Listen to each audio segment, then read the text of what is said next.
ఈ క్రమంలో కొందరు ప్రాణాలు పోగొట్టుకుంటుంటే మరికొందరు జైలు పాలవుతున్నారు. తాజాగా బెంగళూరులోనూ ఇదే జరిగింది.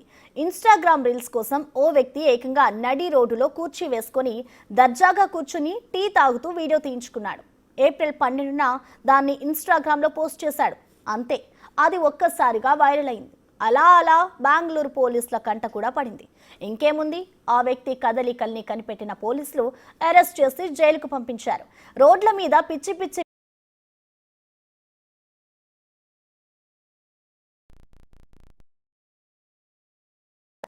సోషల్ మీడియా రీల్స్ కోసం స్టంట్స్ చేసేవారని హెచ్చరించారు.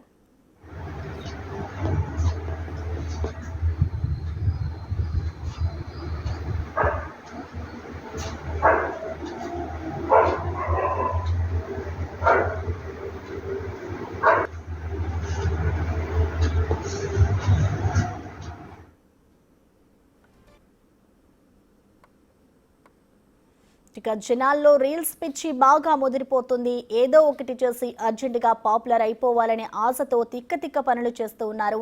ఇలాంటి స్టంట్స్ వల్ల ఫైనే తప్ప ఎలాంటి ఫేమస్ రాదు అంటూ కూడా ఇటు పోలీసులు హెచ్చరిస్తూ ఉన్నారు. అయితే దీనికి సంబంధించి బెంగళూరులో ఒక వ్యక్తి రీల్స్ చేస్తూ స్టంట్స్ చేశాడు. నడి రోడ్డుపై కూర్చుని టీ తాగుతూ ఉన్న వ్యక్తి ప్రస్తుతం అరెస్టు పాలయ్యాడు.